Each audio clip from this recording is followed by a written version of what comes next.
Friends, in this video for ithought Advisor, I am going to talk to you on the topic correlation between the ithought way and benchmarks. Frankly speaking, over 3 decades of investing, I have never really bothered about the benchmarks.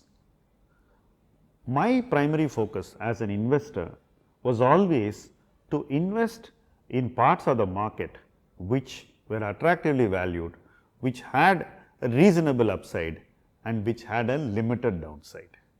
It is this calculation which always decided what I did in the markets. The benchmarks have their own rhythm, they have their own reasons to go up and down. They are so much flow driven, but my primary focus has been to invest where flows are not making that much of an impact at the time we invest and where possibly flows can benefit at a later date. So, effectively most of my investing has been away from the benchmark, but when you perform a professional role you can't say that, because the entire market is oriented towards aggressive, obsessive measurement. So, as part of that system, we do submit to active measurement, but at the same time we would still like to do what we carry very high conviction. Effectively, we keep measuring, we keep knowing where we stand, but yet we are pursuing something where we have very high conviction vis-a-vis what the market thinks. That is quite difficult, right? Sometimes I may be buying pharma, the market may have no interest in pharma. Sometimes I may be selling pharma, the market may be obsessed in pharma.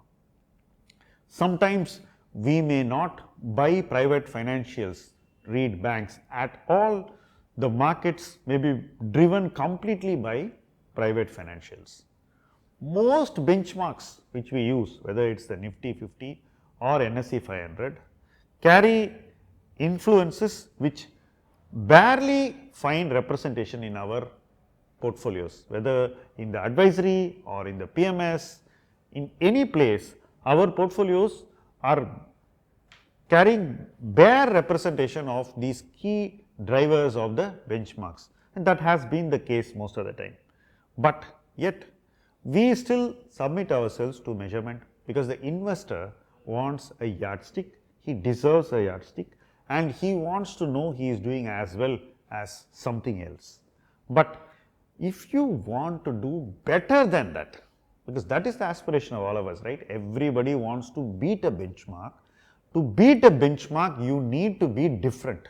Measure, absolutely fine, but at the same time, see what more you can do that will make you outperform your benchmark in the future. Simply measuring and sitting and waiting is not going to bring outperformance. You still need to do small incremental actions all the time. So, every month you have to do something. You have to channel some part of your savings into a part of the market where others are not looking at, where there is very good future opportunity. So, you need to keep capturing the future in the present in your portfolio, right? And measurement will not capture the future in the present. It will never tell you the future story in the present. And that essentially is what we want to impress upon you. Understand that we always need to prepare for the future, whether we have done well or done moderately or even some instances not done well enough. You still need to continuously prepare. Waiting is not preparation. Acting decisively, showing conviction is preparation. So, in the present you need to decisively act, show conviction, build new investments and prepare to succeed more in the future. Whatever may be your present and past performance, you still need to do this as investors. To me, this is something which has become a habit. You need to constantly work on your investing to improve yourself, and you need to improve not only yourself, you need to improve everybody around you who are part of your ecosystem. every stakeholder, be it a client, be it a employee, be it a research analyst, be it a strategist, be it even a back office person, has to have that culture, because making returns in the market is going to become more and more difficult. It's a hugely competitive activity where the ideas are fewer and everybody is chasing them. So, for us to participate, you need to be early into everything. Otherwise, you would end up not owning enough or completely missing out on an opportunity.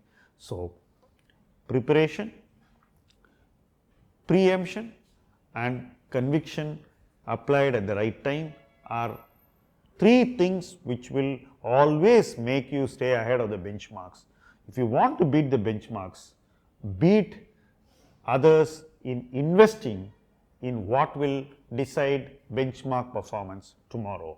That in essence is how we view benchmarks. That is our relationship with the benchmark. Measurement should help us do more in the present so that we profit in the future. Thank you for watching this video.